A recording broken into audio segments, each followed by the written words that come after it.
नमस्कार, आप देख रहे हैं न्यूज़ 8। संसद के शीतकालीन सत्र को लेकर खबर आ रही है। 4 दिसंबर से 22 दिसंबर तक शीतकालीन सत्र बुलाए जाने की संभावना है। तारीखों को अंतिम रूप देने के लिए जल्द होगी सीसीपीए की बैठक। और इस पर अधिक जानकारी के लिए आइए सीधे चलते अपने सहयोगी अखिलेश शर्मा के पास। अखिलेश, विधानसभा चुनावों के नतीजों के ठीक एक दिन बाद शीतकालीन सत्र शुरू होने जा रहा है। काफी महत्वपूर्ण रहेगा ये सत्र।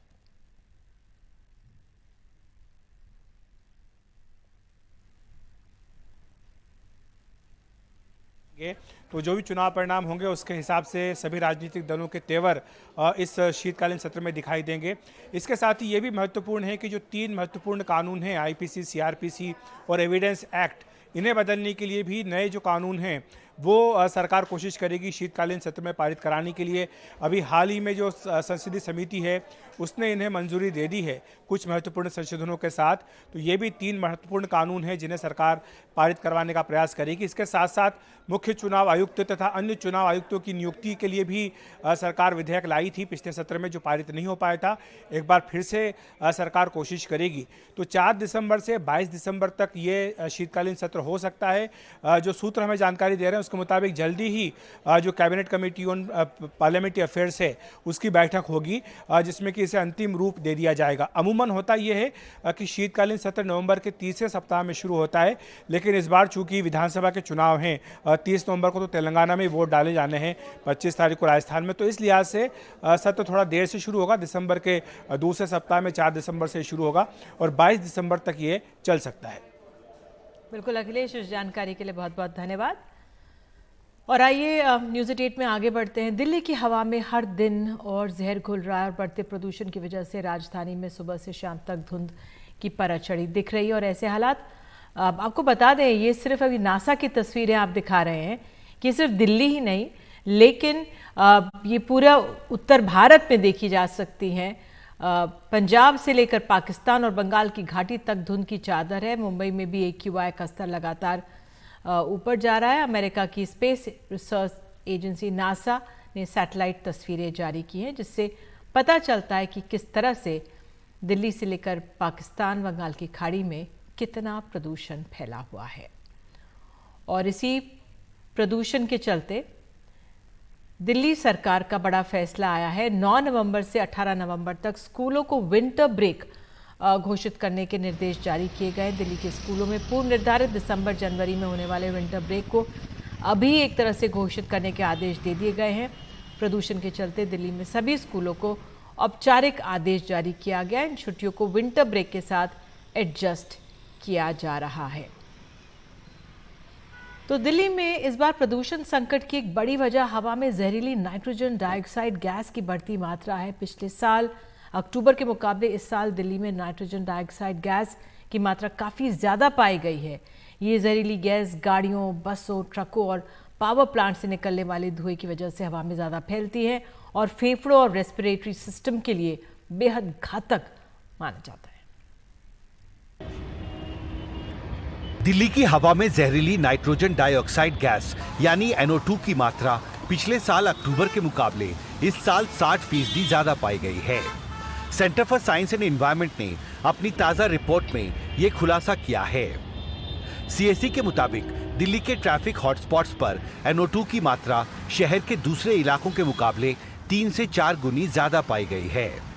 Centre for science and environment ने अपनी जांच में पाया है कि दिल्ली के ITO ट्रैफिक इंटरसेक्शन पर सबसे ज्यादा जहरीली नाइट्रोजन डाइऑक्साइड गैस की मात्रा पाई गई है। नाइट्रोजन डाइऑक्साइड गैस गाड़ियों में पेट्रोल और डीजल के कंबशन से जो धुआं निकलता है उसके जरिए हवा में पहुंचती है और इसलिए ITO ट्रैफिक इंटरसेक्शन, जहां पर हर रोज 24 घंटे में हजारों लाखों गाड़ियां गुजरती हैं, NO2 की जो संख्या है वो हवा में सबसे ज्यादा पाई गई है। दूसरे नंबर पर नेहरू नगर का इलाका है, जबकि तीसरे नंबर पर सिरी फोर्ट इंस्टीट्यूशनल एरिया है। जहां तक NCR रीजन का सवाल है, सबसे ज्यादा NO2 गाजियाबाद के संजय नगर और इंदिरापुरम इलाके में पाया गया है, जबकि नोएडा में सेक्टर 125 और सेक्टर 1 में सबसे ज्यादा NO2 जांच में पाया गया। डॉक्टरों के मुताबिक NO2 का सबसे ज्यादा असर फेफड़ों पर पड़ता है और लोगों को आमतौर पर सर्दी, खांसी, छींकें, वीजिंग जैसी स्वास्थ्य समस्याओं से जूझना पड़ता है। जैसे कि अस्थमा है वो इसमें ज़्यादा ट्रिगर हो जाता है।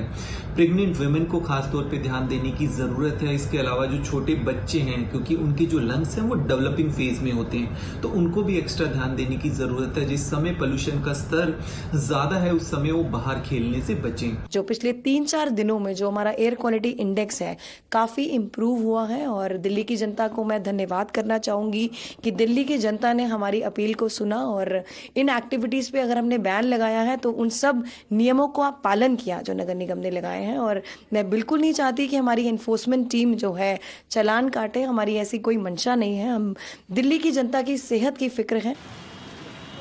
Indian Institute of Tropical Meteorology के मुताबिक 16 नवंबर तक दिल्ली में प्रदूषण वेरी पुअर से सीवियर कैटेगरी में रहने की आशंका है। जाहिर है आम लोगों को अगले 9 दिन बेहद सतर्क रहना होगा। दिल्ली से कैमरा पर्सन संजय कौशिक के साथ हिमांशु शेखर, एनडीटीवी इंडिया। तो ये है सांसों पर संकट। दिल्ली और देश के दूसरे हिस्सों में बढ़ते इस प्रदूषण पर कैसे काबू पाया जा सकता है? अगर आपके पास कोई सुझाव हो तो हमें व्हाट्सएप करें। नंबर है 9560055787। हम सबसे अच्छे सुझावों को यहाँ रखेंगे। तो हमारे पास लगातार लोगों के सुझाव आ रहे हैं। सीतापुर से कृष्ण कुमार का कहना है कि किसानों को परेशान करने से काम नहीं चलेगा। पराली से पहले यमुना किनारे लगी फैक्ट्रियों पर प्रतिबंध लगाना चाहिए। प्रतापगढ़ उत्तर प्रदेश से इमदाद खान का कहना है कि कारखानों से निकलने वाले धुएं को नियंत्रित करना जरूरी है। नियम कायदे सख्ती से लागू हो क्योंकि जीने की आज़ादी खत्म हो रही है। जम्मू से राजेश कुमार का सुझाव है कि दिल्ली की फैक्ट्रियों से इसमें स्मोक फिल्टर लगाए जाएं। साथ ही राजधानी में ढेर सारे पेड़ पौधे भी लगाए जाएं। तो आइए आगे बढ़ते हैं। न्यूज़ 8 में बिहार के मुख्यमंत्री नीतीश कुमार ने कल जो विधानसभा में आबादी नियंत्रण को लेकर विवादित बयान दिया है उससे वापस लेते हुए आज उन्होंने माफ़ी मांगी है और इन बयानों को बिहार विधानसभा से हटा दिया गया है। आप लोग कल सहमत थे, लेकिन आप लोगों को आदेश आया होगा कि मेरी निंदा करो तो मेरे किसी बात के लिए है, मैं उस सब को वापस करता हूं। नीतीश कुमार को विधानसभा में बिहार की प्रजनन दर में गिरावट में महिलाओं के योगदान पर दिए गए बयान के 24 घंटे बाद माफी मांगनी पड़ी। मुख्यमंत्री ने विधानसभा के अंदर और बाहर दोनों जगह माफी मांगी। मुख्यमंत्री शर्म करें। अगर मेरी कोई बात कहना गलत था तो मैं इसके लिए माफी मांगता हूं। इसको हम वापस करते हैं। लेकिन उस बयान की खूब आलोचना हो रही है। मध्य प्रदेश में एक चुनावी रैली के दौरान बिना नीतीश कुमार का नाम लिए प्रधानमंत्री नरेंद्र मोदी ने विपक्ष को निशाना बनाया। कोई शर्म नहीं है उनको। इतना ही नहीं, इंडिया अलायंस का एक भी नेता माताओं बहनों के इतने भयंकर अपमान के खिलाफ एक शब्द बोलने के लिए तैयार नहीं हुआ। और अगर कोई मेरी निंदा करता रहता है और कोई भी बात करता है उसको लगता है कि बड़ा गलत है, तो मैं उनका अभिनंदन। और बाकी समझ लीजिए हमने तो महिलाओं के उत्थान के लिए काम किया। बिहार में बीजेपी ने मुख्यमंत्री के बयानों को शर्मनाक, घिनौना और अश्लील बताया। पूरा बिहार शर्मसार हुआ है और एक मुख्यमंत्री को भी, नीतीश कुमार जैसे व्यक्ति को इतनी हिम्मत कैसे हुई कि महिलाओं के बारे में इतनी अश्लील, अभद्र, अपमानजनक, सेक्सिस्ट, उनको साहस कैसे हुआ? AIMIM प्रमुख असदुद्दीन ओवैसी ने नीतीश को याद दिलाया कि विधानसभा एक पवित्र जगह है। उसको वो कह सकते थे कि जब जितनी महिला ज्यादा पढ़ेंगी वो अपनी औलाद को कब पैदा करना वो तय करेंगे, मगर बजाय उसके इस तरह से बिल्कुल ही एक वल्गर तरीके से उन्होंने जिस तरीके से उसको डिस्क्राइब किया है अपने एक्शन से, अपने अल्फाज से, ये बिल्कुल ही सही नहीं है। नीतीश कुमार ने भले माफी मांग ली हो, लेकिन उनके बयानों पर विवाद जल्दी थमता नजर नहीं आता। पटना से मनीष कुमार के साथ आलोक पांडे की रिपोर्ट, एनडीटीवी इंडिया। और अब चुनावी खबरें। कांग्रेस नेता सचिन पायलट का कहना है कि हर 5 साल में सरकार बदलने की परंपरा रही है राजस्थान में, लेकिन इस बार ऐसा नहीं होने जा रहा है। वहीं बीजेपी प्रवक्ता सुधांशु त्रिवेदी ने कहा है कि बीजेपी की जीत तय है। राजस्थान में इस बार परिस्थिति अलग है, हर बार यहाँ बदलाव होता है, लेकिन इस बार जो मैं देख रहा हूँ रिस्पांस जो है लोगों का, कार्यकर्ताओं का, मतदाताओं का, वो कांग्रेस के पक्ष में है और लोग चाहते हैं कि यहाँ सरकार दोबारा बने। और जो बीजेपी सरकार दिल्ली में भी है उसका कार्यकाल लोग देख चुके हैं, लगभग 10 साल हो गए, तो विकल्प लोग ढूंढ रहे हैं केंद्र में भी। और मुझे लगता है कि इस बार न सिर्फ राजस्थान में लेकिन मध्य प्रदेश में, छत्तीसगढ़ में, तेलंगाना में, हर जगह कांग्रेस पार्टी का शासन बनने जा रहा है। एक कहावत होती है कि वचने का दरिद्रता, कहने में क्या जाता है, परंतु आप बहुत आश्वस्त रहिए। जो सर्वेक्षण आए हैं उनमें, सभी सर्वेक्षणों में, चुनाव सर्वेक्षणों में भारतीय जनता पार्टी स्पष्ट विजय की तरफ आगे बढ़ रही है और हमारा जो हम लोगों का फीडबैक है उसमें भाजपा प्रचंड बहुमत की तरफ आगे बढ़ रही है और चुनाव परिणाम आते तक ये ऐतिहासिक विजय होगी। अलवर से सांसद और तिजारा विधानसभा सीट से उम्मीदवार महंत पालकनाथ ने एक चुनावी रैली में वसुंधरा राजे को भावी मुख्यमंत्री बताया, जबकि बीजेपी ने किसी सीएम चेहरा नहीं बनाया है। इस बार बहरोड की चुनावी सभा में वसुंधरा राजे की मौजूदगी में महंत पालकनाथ ने कहा है कि आने वाले समय में वसुंधरा पार्टी का नेतृत्व करेंगे। हमें सबसे पहले ऐसे व्यक्ति को खत्म करना है जिन्होंने हमारी इस वर्तमान पीढ़ी को दूषित करने का काम किया है। इसलिए दोनों हाथ उठाकर और मैम के सामने हम ये वादा करें कि एक एक व्यक्ति को जोड़ेंगे, सब पूरे भैरोड को जोड़ेंगे। और ऐसे व्यक्ति न केवल भैरोड में, आने वाले समय पर राजस्थान के या किसी देश के किसी भी विधानसभा क्षेत्र में जो ऐसी मानसिकता रखने वाले लोग हैं वो चुनाव लड़ने की हिम्मत ना करें। इसलिए जोर से जयकारा लगा कर संकल्प ले कि इस बार भैरोड की जनता एक तरफा से भारतीय जनता पार्टी के कमल के फूल को विजय बनाकर आदरणीय हमारी वसुंधरा राजे मुख्यमंत्री जो आने वाले समय पर राजस्थान का नेतृत्व करने की हमारी आशा और विश्वास है, उनकी झोली में डालने का ये भैरोड की जनता काम करेगी। बोलो भारत माता की। और आपको बता दें, मध्य प्रदेश के देवास में रैली के दौरान प्रियंका गांधी ने इंदिरा गांधी को याद किया। जिस तरह से अहिरावण ने भगवान राम और भगवान लक्ष्मण के साथ छल किया, उस तरह से आपके साथ भी छल हुआ। कुछ बहुरूपियों ने छल कपट करके आपकी सरकार का अपहरण किया, आपकी सरकार चोरी की, मतलब चोरी कर ली, आपका लोकतंत्र चोरी कर लिया और उसे भ्रष्टाचार लोक में ले गए। अब उसे वापस कौन लाएगा? और आपको बता दें, कांग्रेस नेता राहुल गांधी ने आज छत्तीसगढ़ में अंबिकापुर के सरगुजा में रैली की और कहा है कि 2018 में उन्होंने जो वायदे किए थे वो पूरे हुए।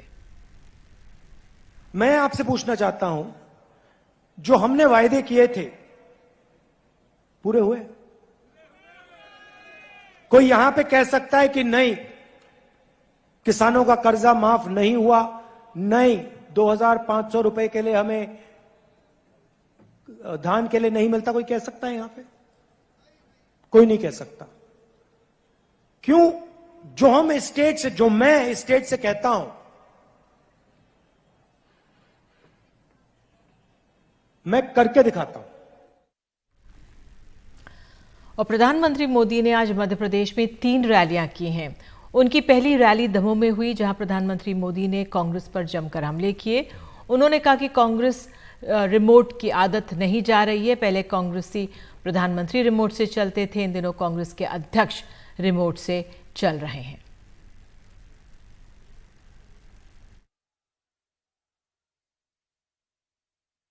कांग्रेस की रिमोट की आदत नहीं जा रही है। 550 से ज्यादा उस समय प्रधानमंत्री रिमोट से चलते थे, इन दिनों कांग्रेस के अध्यक्ष रिमोट से चल रहे हैं।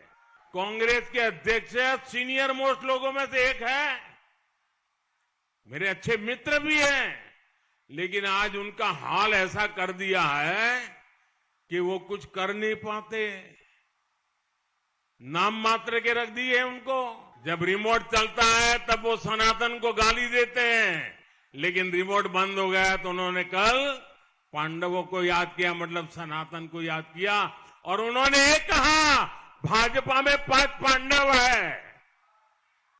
देखिए, जब सच बोलते हैं तो कैसी बात निकलती है जी। हमें गर्व है, हम 5 पांडवों के राह पर चल रहे हैं। इससे बड़ा गर्व क्या हो सकता है।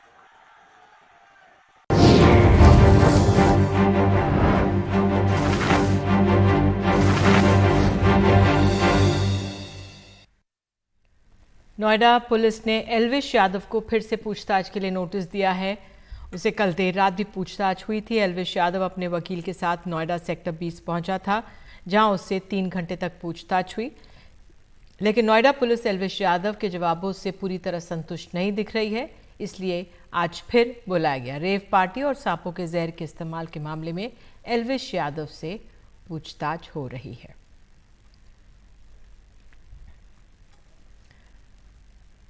और जाते जाते तस्वीरें आपको सरयू की दिखा रहे हैं। उसके तट पर अयोध्या में किस तरह से दीपावली की तैयारियां हो रही हैं।